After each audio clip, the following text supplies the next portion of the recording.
Welcome, everyone. Hope you're doing well. I was confused if today was Mother's Day or is it tomorrow, if somebody could confirm. Is it Saturday or Sunday? Uh, I'm not, it is tomorrow. Thank you, Heather. Yeah, I wished Priya and both sides of my mom today. So I was quickly told that I'm a little early, but then, so sorry.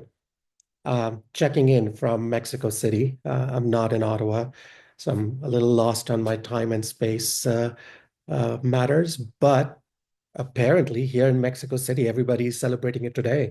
I've been seeing all of these brunch places, all of the hotels promoting their Mother's Day for Saturday. And I don't know if it's just a business decision and Sunday tends to be a big church day. Maybe they're trying to accommodate both. But because I was seeing all of this all around me, I thought today was Mother's Day. So, yeah, made an early wish across the family and was told it's the next day. Justin is asking if it's St. Regis. No, I'm at Ritz-Carlton, Justin. Haven't tried the St. Regis, but the Ritz-Carlton is pretty amazing. Yeah, Heather says it's a weekend, full-time mom celebrations. Yeah, for sure. And that's what my mom says. I mean, my both sets of my mom and Priya's mom are in India, and this concept of sort of Mother's Day, Father's Day, and a lot of these what we call greeting card holidays uh, has just permeated in that part of the world over the last decade or so. It wasn't as big when we were growing. In fact, I didn't even know Mother's Day or Father's Day existed when we were growing up. So yeah, every time I wish my parents Mother's Day or Father's Day, their acceptance is more like, oh, okay, is that what it is today? Thanks. It should be every day. And that this is literally what they follow every year when we try and wish them on one of these days. So, yeah. Uh, Alex says, probably people wanting to avoid the craziness of celebrating it tomorrow, where everyone will want to go out. Similar to Valentine's, I would stay in, and if need be, go out on Valentine's Day the week before or week after. Yeah, yeah, stay in the day off for sure. Yeah, yeah, I'm totally on board with that, Alex. Hallmark holiday, yeah, that's the greeting card holiday, the Hallmark holidays. Yes, there's Grandparents' Day. Okay. Right. Grandparents' Day is September 7th, confirms Heather. What should we, there are a couple of big items to talk about. I suppose as of this morning, none bigger than the Emirates first class news. Any immediate reactions to that? And for those that may not know it yet, well, first, Emirates first class award tickets have been nixed for those of us that are non-elite members in the Skywards program. Let me refine that a little bit. So basically, Emirates has announced that their first class classic rewards or first class award tickets will only be available to their own elite members. So silver, gold, or platinum Skywards elite members, they are the only ones that will be able to book award tickets on their in their first class cabins. And this starts Monday, May 12th. And not that they put out a press release or an announcement. This was some of the readers that wrote into the bigger blogs that have started reporting on it earlier today, or perhaps a while earlier today, or maybe even late last night. But yeah, talk about silent changes and no heads up. So yeah, starting Monday, only Emirates Skywards Elite members, which is again silver, gold, and platinum members, will have access to the coveted first class award tickets. Yikes, is all I can say. I mean, I would love it for Emirates to share some data around this policy decision. Uh, because to me, I mean, their dynamic pricing to me seemed to work well because regardless of if you're booking it through Skyward's program, you were still paying a heavy, the fee component, the cash component when you were booking that, or if you were booking with partner airlines, the dynamic pricing was insane. For example, with Aeroplan, it wasn't difficult to see standard first class Emirates flights for like close to 300,000 or 280, 300,000 points, if not more, on some of these North America to Dubai routes. So I'm not sure what has caused this because I don't think they were really selling out, or again, based on a little bit of reading, I don't think they were really selling out all of their seats on every single flight, and they have a lot of first class seats on their aircraft. So yeah, not really sure. This could just be a play at getting better cash flow from their upgrade program or from sort of what's the term I'm looking for? Or co-brand credit card spends across, because the co-brand credit card spend is one way members can reach at least silver status in order to unlock their first class award tickets. So maybe it's a play towards better cash flow. And of course, the upgrade program, they have such a robust and popular upgrade program where you could book yourself in a business class. And then if, as long as the seats are available on the day of the flight, you can upgrade yourself into first using your miles, using your points, or even cash upgrades if you wanted to. So yeah, all of those avenues were available. So I can't really pinpoint, and I wasn't able to really pinpoint answers on other blogs and other experts as well that have been writing on it. Well, what can I say? At least it's not as bad as Air France La Première, I suppose, because those first class awards are only restricted to platinum members, right? Is that the highest tier? Yeah, the highest tier of their elite members. So it's not as bad as that. And yeah, with that, sort of an extension of my thought process, I think first class awards will go away from partner award charts and partner programs as well, starting the same date, because although they haven't mentioned it explicitly, I don't see them restricting first class awards to their own members, to the elite group, and let other partner programs get give access to their first class seats to non-elite members or to other members. So I think it might go away from partner programs as well, but that's just conjecture at this point. We'll have to wait and see if there is any official confirmations of how widespread this no first class for you if you're not an elite member of Skyward's program is. So let's see if some of you have comments or reactions to that. Alex says a big no to this news. Sorry, Alex, if I was the one breaking the news to you. Heather says boo. Justin says not happy about Emirates first news. Alex goes on to say, especially with the deadline being, yeah.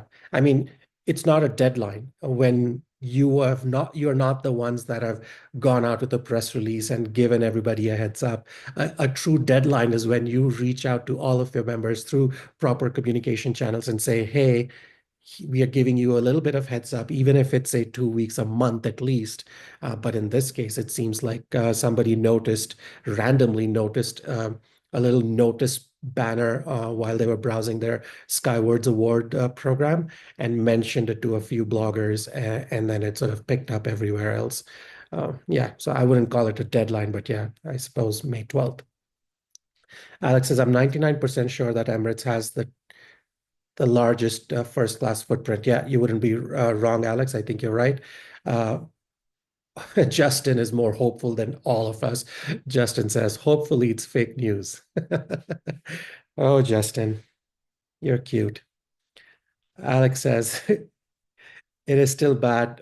Booking through Skywards had awesome availability, and I have no problems paying the 500 to 2,000 Canadian copay fee, even though the fee component of the Skywards redemption was, say, $1,000, or in some cases up to $1,800, $1,900. At least the availability was there, and you were able to make use of that if you were going out for, say, a honeymoon or a special trip, or just heck, a good time, right? So you were still able to leverage all of that. And given how many first class seats are regularly available, even right now, on several routes across the world, I feel like this carte blanche across the network restriction of first class award tickets to non-elite members seems a little heavy-handed to me. Look, I'm not as hopeful as Justin is. I don't think this is fake news, but I'm just hoping that they'll refine this a little bit more. To, I don't know, to certain markets, it just seems a little heavy-handed, to be honest. But hey, what do we know? And much like what I've prefaced here before, these changes will happen. These devaluations will continue to happen all around us. The game truly is about how flexible and how nimble you are in your decision making, or how you're able to adjust and pivot around these changes. So hopefully this community and those that are listening in will be able to pivot and change and still be able to enjoy some of these really, really coveted first class seats around on Emirates aircraft. I mean, the easiest, the most simple way of thinking around this is if you can get access to a co-brand card and put in enough spend, then you can unlock a silver status through tier credits or through tier spend. I think tier credits is what they call them, through spend. And or if you have a little bit of money to sort of blow, you can even purchase cheaper business class tickets a couple of times in a year so that it gives you enough tier credits to reach that silver status, which then really opens it up. And we've mentioned this before, sort of think Bangkok, Colombo, even Hong Kong, and some of these outstations that often sell discounted business class tickets. I think those avenues uh, might be a way to sort of unlock your silver status if you're able to book a couple of these on cash to begin with, if you were really focusing your run towards first class award tickets, that is. Um, those are the avenues I can think of right off the back. But uh, as of right now, I think Justin is doing what everybody should be doing.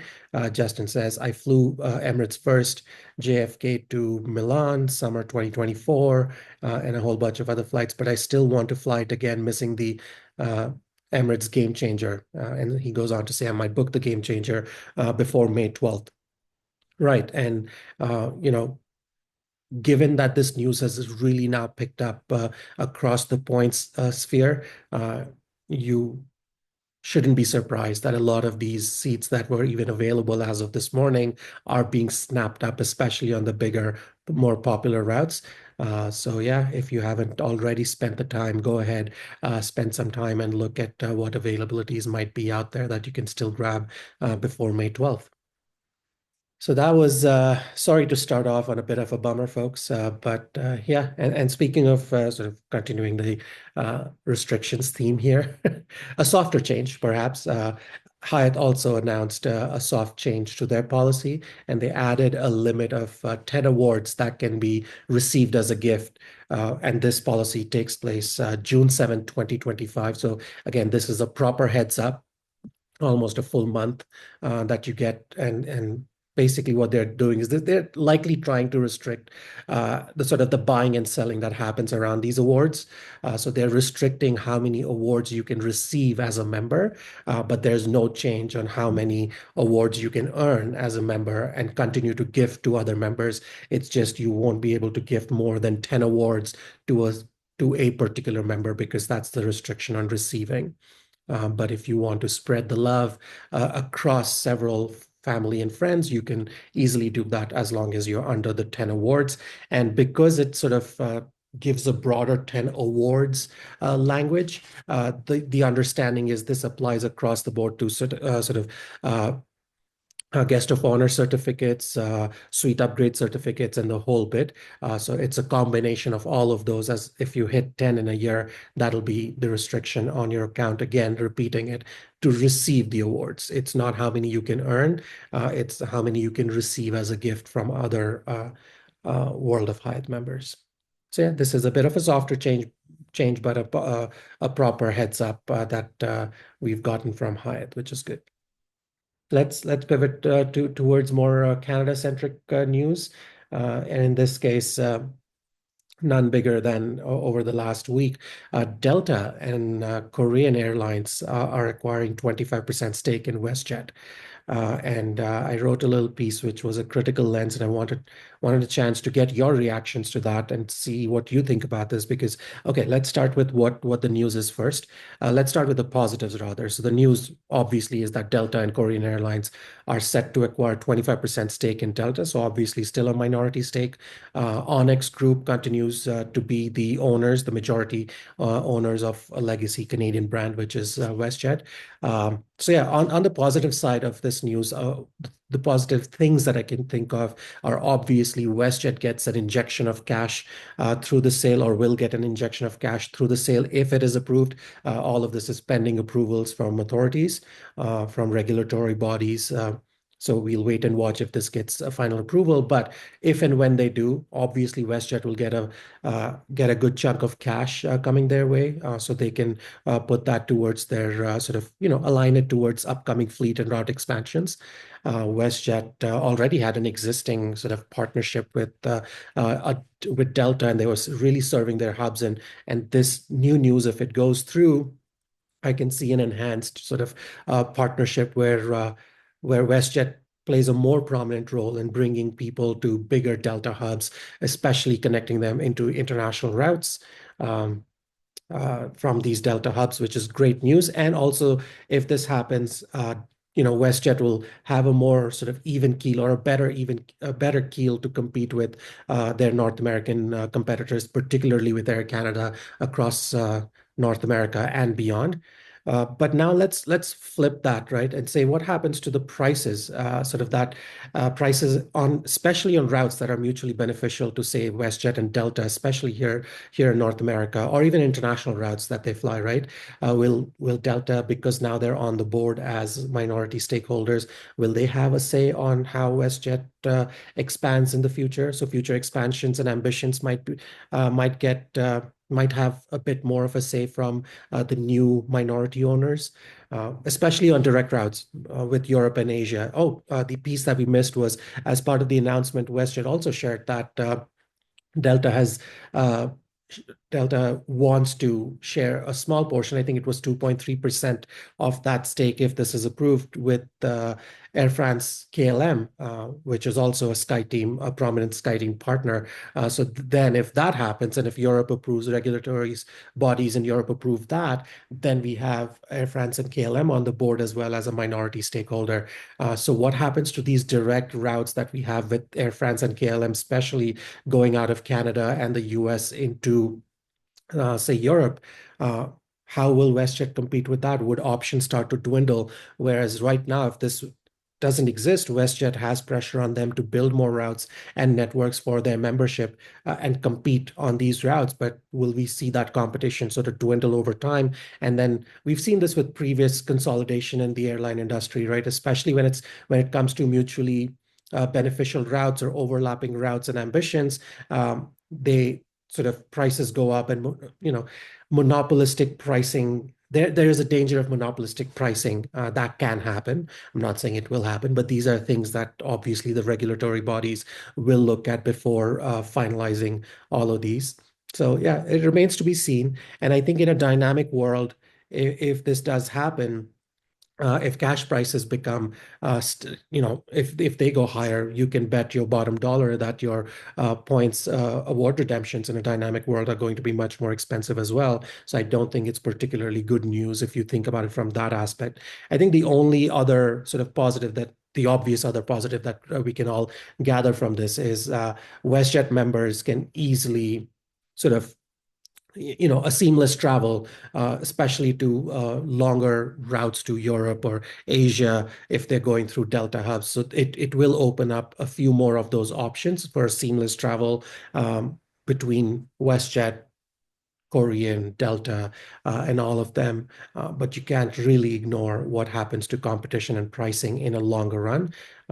But we'll leave it to the regulatory bodies here in Canada and Europe if the Air France KLM thing is going to happen. And I'm sure they'll consider all of these factors and much more: competition within Canada, what happens to the Canadian Canadian aviation in general, and all of that. So they'll think around all of those things and give us. There's no timeline to this, none that I read, none that was shared in the press release. But yeah, we'll wait and watch how this goes. But if you are a Delta member, how are you reading this? What are some of your reactions? Let's see if you have a couple of comments here that I can read out. Um, Alex says, I think Delta, Korean, and Air France KLM will give WestJet direction, because from our perspective, WestJet is a mess and doesn't know what they want to be. They want to get the low fare customers, but offer a premium product to compete with Air Canada. Then giving up Eastern Canada the way they did still has people wondering. But don't forget, WestJet also announced a new Eastern Canada route. So they're not giving up on Eastern Canada. If that was one of the points, I think they're reversing course on that, and they're introducing new routes as travel within Canada becomes more popular. They're also going to use Western Canada as a hub, especially out of Halifax or Newfoundland. St. John's, Newfoundland, into European market. So they're doing all of that, but point well taken, Alex. Grimsley says WestJet has been undercutting the competitors on the Korea route, sometimes selling it at half the price as the competitors. This is probably bad news for revenue customers. Yeah, Shashank also says WestJet WestJet joining SkyTeam possible. Yeah, I think once all of this happens, the possibility of a full-fledged alliance, becoming an alliance member becomes possible in the future, especially now, especially if Delta, Korean, and Air France KLM all come on board as minority stakeholders. And this is not the first one, if it goes through, that Delta would have invested in, not the first airline Delta would have invested in. If you look at some of the other airlines Delta has invested in, it really puts the focus on how they prioritize their sort of, for lack of better term, global dominance when they become minority stakeholders in some of their own competitors. Only time will tell what happens with this, but there's so much to unfold here. But all said and done, WestJet remains a Canadian company. Majority stakeholders continue to be the same ownership of the Onyx Group, which is great. And I want to trust our regulatory bodies here in Canada, because in the past they've also, remember the Air Canada Air Transat thing that was going to happen, that got declined. So in the past, they have stood by consumers, or looked at parameters beyond what I can talk about, or I have the capacity or the knowledge to talk about, and really look towards what is better for Canadian consumers, and Canadian aviation, generally speaking. Oh, and speaking of this comment about SkyTeam possibly joining SkyTeam. So let's assume if that happens. So Air Canada is Star Alliance, WestJet is SkyTeam, and given the little murmurs we are seeing about partnership between Porter and Alaska and all of these, I'm starting to think, will in the future will we have three airlines, three alliances possible in Canada? I think that'll be great if that happens. But yeah, every time somebody brings this up, uh, the alliance thing really opens up a lot more possibilities, especially for this points community, and the larger traveler group as well. But yeah, let's see what happens.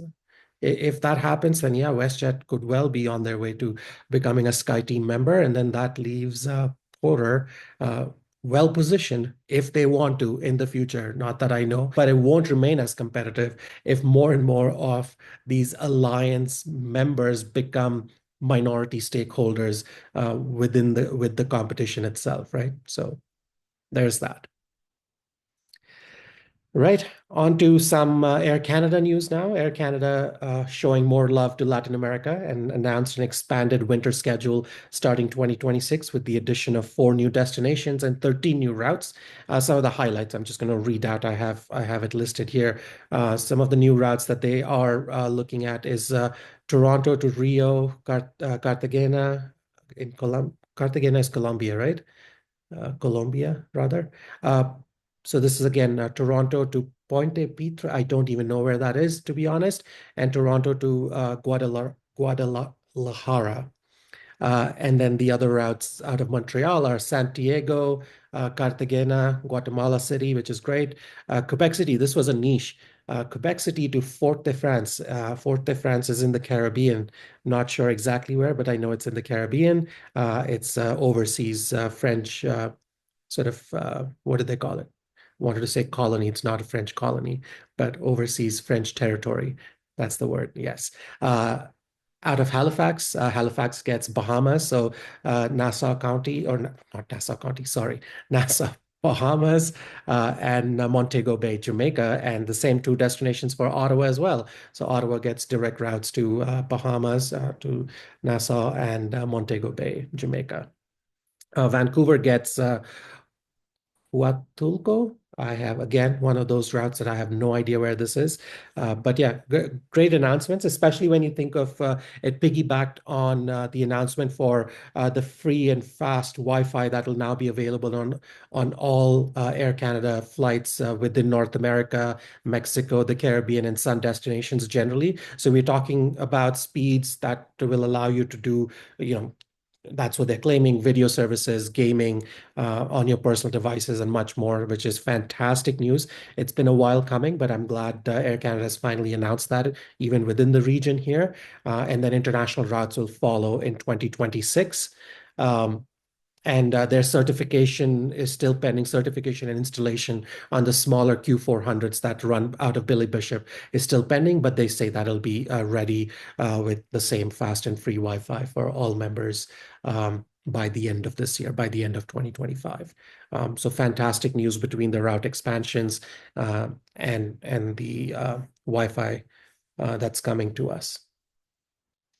Heather correcting my pronunciation says it's Cartagena. It's not Cartagena, it's Cartagena, correct? It's G is an H. Thank you, Heather. Of course, I was thinking of credit cards. Keep an eye out for, well, last call on RBC Ion cards if you are into that. Ion Plus, the increased welcome bonuses, that is, are ending soon. Keep an eye out for right. Heather, you're posting something around the WestJet World Elite Mastercard.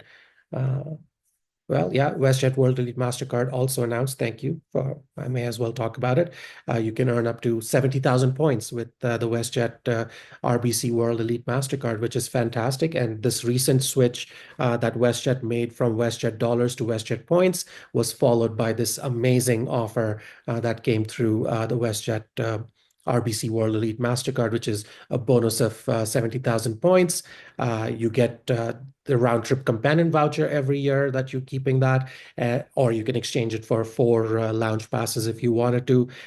The other piece that it really unlocks, this card really unlocks, is your ability to spend on this towards a status, towards a higher status. In fact, you could reach the highest status, the platinum status, just by spending on this card. So you could do that as well. So very strong card, especially when you compare, it gives you first bag free, priority to boarding and such. So I think it's a very, very strong card, especially with the increased bonus now. So yeah, if you are looking at, if you are a WestJet member, and if you fly WestJet, or if you want to try WestJet out and get into that space, this is by far the best card in Canada that you can hop onto, with very, very strong insurance benefits as well. And on the redemption side, remember, with the recent announcements of enhanced redemption abilities, you can now not only use your points towards the base fare, you can use it towards taxes and fees as well, which is fantastic. You can also use your WestJet points towards extras like getting a better seat, or seat selection, check bags, and so on and so forth.